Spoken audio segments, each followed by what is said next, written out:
Hello friends, मेरा नाम हिमांशु कुमार श्रीवास्तव है और आज मैं आप लोगों को इंडियन एविडेंस एक्ट के बारे में बताऊंगा। इंडियन एविडेंस एक्ट के पार्ट 2 के बारे में बताऊंगा।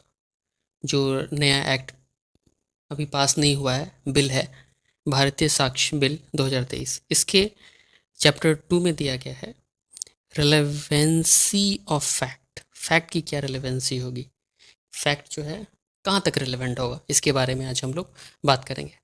इसके सेक्शन 3 में देखते हैं कि पहले हम लोग लाइन बाय लाइन करके पढ़ते हैं। एवरी एविडेंस में be given in any suit. Evidence जो है किसी भी सूट में दिया जा सकता है, मतलब कि साक्ष्य जो है वो किसी भी सूट में दिया जा सकता है। और प्रोसीडिंग ऑफ द एग्जिस्टेंस और non existence of every fact. Evidence जो है सूट में दिया जा सकता है, प्रोसीडिंग में दिया जा सकता है, उन सारे फैक्ट का जो कि एग्जिस्टेंस में है या फिर नॉन एग्जिस्टेंस में है। and of such other facts and are hereafter declared to be relevant and of no other। या तो उसको डिक्लेयर किया जाए कि वो रेलेवेंट है या फिर उसको नहीं डिक्लेयर किया जाए। तो जो भी है उसको बताया जाना चाहिए सूट में। जो भी सच्चाई है, जो भी तथ्य है, वो आने चाहिए। एक्सप्लेनेशन दिया हुआ है, this section shall not enable any person to give evidence. ये सेक्शन जो है किसी पर्सन को इनेबल नहीं करता है कि वो एविडेंस दे of a fact which is disentitled to prove by any provision of the law from the time being in force related to civil procedure. किसी भी पर्सन को इनेबल नहीं करता है उस एविडेंस देने के लिए of the fact which is disentitled to prove, जिसका कोई टाइटलमेंट ना हो, जिसको कोई टाइटल ना हो कि उसको प्रूफ ही करना पड़ेगा।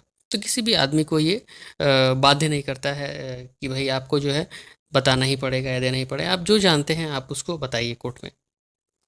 बेसिकली इसका कहने का यही मतलब है मोटा मोटी। आगे देखते हैं, एक इलस्ट्रेशन से इसको समझने की कोशिश करते हैं फ्रेंड्स, कि A is tried for a murder of B. यानी कि ए के ऊपर जो है ट्रायल चल रहा है बी के मर्डर का। कैसे किस किस वजह से मरा बी जो है, ये बी जो है किस वजह से मरा है, ये मरा है बिटिंग से। किस बिटिंग से, क्लब, एक छोटा सा डंडा या फिर एक लाठी से उसको मार करके उसको मार दिया गया है with intent of causing his death. और उसका इंटेंशन था उसको मार देना, डंडे से मार मार करके उसको मार दिया गया है। ट्रायल में देखते हैं क्या होता है। ट्रायल में होता है A is beating B with the club.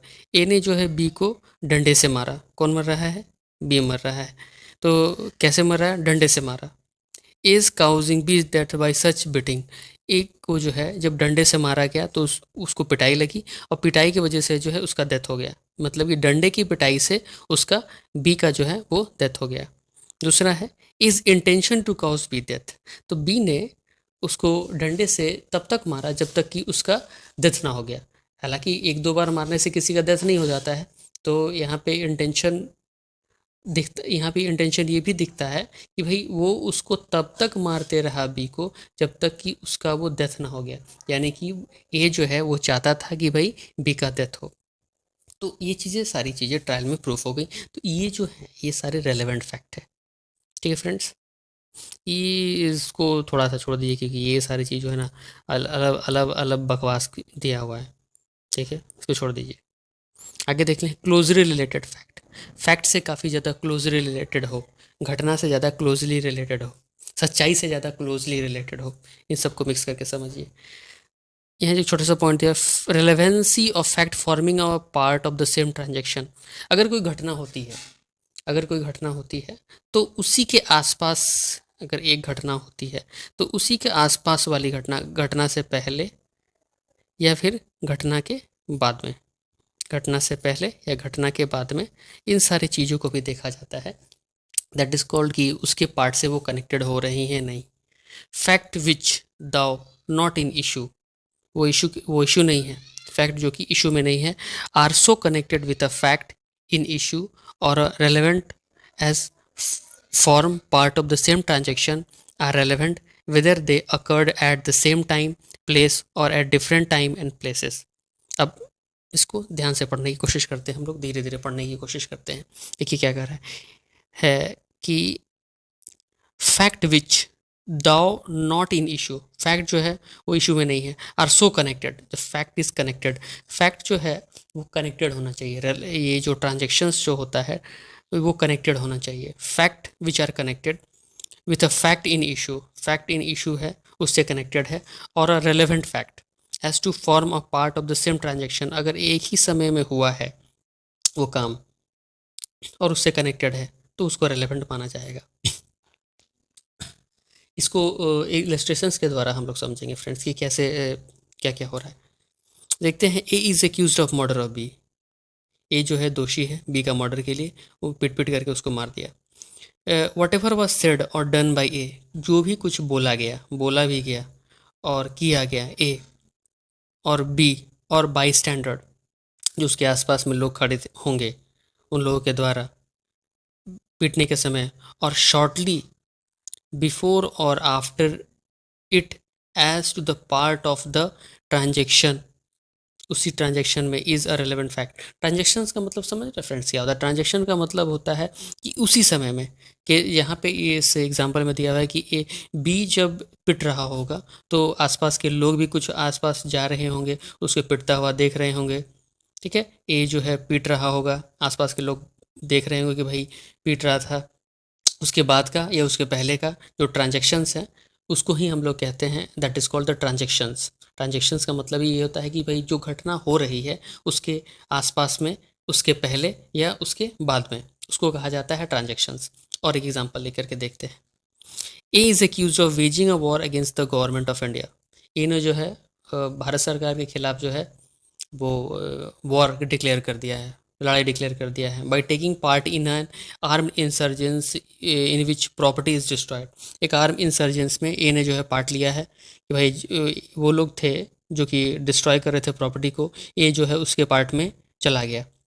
Troops are attacked and jails are broken open, troops जो है अटैक हुआ, ट्रूप्स लोगों पे अटैक हुआ और जेल जो है तोड़ दिया गया। उन सारे इंसर्जेंट ग्रुप्स के साथ ए चला गया जहाँ पे वो लोग जेल में बंद थे, तो जेल में बंद होने के दौरान जो थे उन्होंने क्या किया कि भागने की कोशिश की, तो जेल तोड़ दिया, और जो आसपास के जो ट्रूप्स थे जो जेल की सुरक्षा कर रहे थे उन पे भी इन्होंने अटैक किया। The occurrence of these fact is relevant and forming a part of the general transaction, thou A may not have been present at all of them। अब यहाँ पे देखा जाएगा कि यहाँ पे देखा जाएगा कि क्या हो रहा है, क्या वो ए जो है उसी ट्रांजेक्शन में था। तो ए जो है, ए के ऊपर दोष है कि भाई वो गवर्नमेंट ऑफ इंडिया के अगेंस्ट में वॉर कर रहा था, उसके साथ पार्ट लेकर के, उन लोगों के साथ पार्ट था, उन लोगों के साथ वो शामिल था जिनके पास आर्म्ड थे, हथियार थे, इंसर्जेंट्स विद द प्रॉपर्टी को डिस्ट्रॉय कर रहे थे, तोड़ रहे थे, ट्रूप्स पे अटैक कर रहे थे और जेल को तोड़ रहे थे।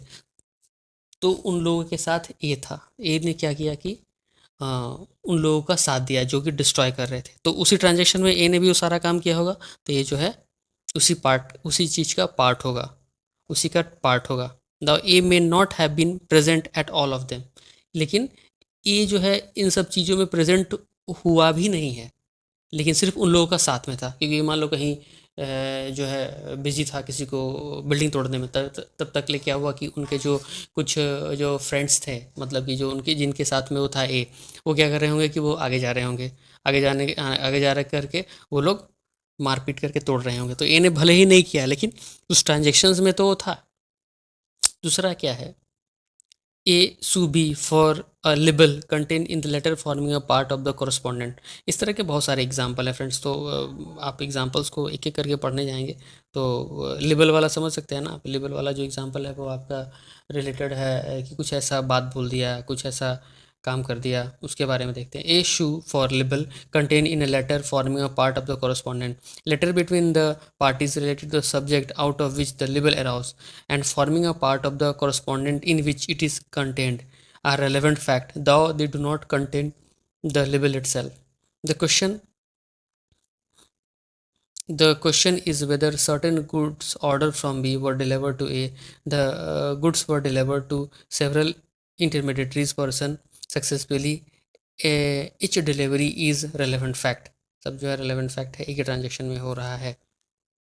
आगे देखते हैं हम लोग कि fact which are the occasion, fact जो है कभी कभी होता है, कॉज कारण, एंड इफेक्ट कारण इफेक्ट, इमीडिएट तुरंत, और अदरवाइज ऑफ रेलिवेंट फैक्ट और फैक्ट इन इश्यूज, या फिर वो रेलिवेंट फैक्ट होगा या फैक्ट इन इश्यूज होगा, और which constitute the state of things under which they happened, या फिर ऐसी चीज़ें जिनमें स्टेट ऑफ थिंग्स जिनमें वो सारी चीज़ें हुई होंगी, विच दे हैपेंड, और अफोर्डेड एन अपॉर्चुनिटी, या फिर उसको चांस मिला होगा, for the occurrence of the transactions are relevant. अब देखते हैं कैसे। ये से पढ़ दिया मैंने, इसको समझाने के लिए एग्जांपल जाना जरूरी है। The question is whether A robbed B, question क्या है कि क्या ए ने जो है रॉबरी किया, ए ने जो है बी को रॉब किया, बी यहाँ भी बेचारा बी आ गया, बी को रॉब किया। क्या the fact that shortly before the robbery, robbery से पहले, रॉबरी होने से पहले, B went to a fair, हाँ भाई वो मेले में गया था पैसे लेकर के साथ अपने पास, बी जो है मेले में गया था अपने साथ पैसा लेकर के, and that he showed it, और उसने दिखाया भी, और mention the fact to that he had it, कि उसके पास पैसे था, to third person are relevant fact. एक ने ए ने जो है कि भैया पैसे लेकर के मेले में गया था, उसने एक थर्ड पर्सन को दिखाया भी, तो वो एक रेलेवेंट फैक्ट है, वो फैक्ट ओकेजन है, फैक्ट इन इश्यूज है। अब यहाँ पे दूसरा एग्जांपल देखते हैं फ्रेंड्स कि the question is whether A murdered B, क्या ए ने जो फिर से बी को मारा, mark on the ground produce by a struggle और at near the place where the murder was committed are relevant fact. What we are saying that the relevant fact है नहीं, तो on the ground produce by the struggle at और near the place where the murder was occurred. अब दिखाया गया कि भाई ए जो है, अब ए को अब भी किसी का मर्डर होगा तो वो तो स्ट्रगल करेगा ही, तो नियर प्लेस में हल्ला गुल्ला होगा, चाहे बहुत सारी ऐसे बातें होंगी जिसकी वजह से जो है ये बी जो है निकल करके सामने आएगी कि बी ने जो है ये सारा काम किया होगा मरने से पहले। क्या किया होगा मरने से पहले? तो भैया छटपटाया होगा, चिल्लाया होगा, ये सारा काम किया होगा। तो प्रोड्यूस बाय द स्ट्रगल और at the near place where the murder has committed is a relevant fact, ये भी एक फैक्ट है, रेलेवेंट फैक्ट है। अब यहाँ पे दूसरा देखते हैं, the question is whether A poison B, क्या ए ने जो है बी को पॉइजन दिया। The state of B's health before the symptom ascribe to poison and habit of B, A know to A which afford an opportunity for the administration of poison are relevant fact. देखिए क्या है, बड़ा मज़ेदार चीज़ है। देखिए friends यहाँ पे क्या है कि the question is whether A poison B, क्या ए ने जो है बी को पॉइजन दिया। The state of B's health before the symptom ascribe to poison and habit of B, A जो है बी जो है ए ने जो है पॉइजन देने से पहले उसके हैबिट के बारे में जानता था, सिम्टम और जहर के सिम्टम के बारे में जानता था, उसके हैबिट के बारे में जानता था। Which afford an opportunity for administrating a poison, जो कि उसने अपॉर्चुनिटी दिया कि वो उसको पॉइजन दे, वो एक रेलेवेंट फैक्ट है। आज तक ही नहीं रहने देते हैं फ्रेंड्स। Thank you.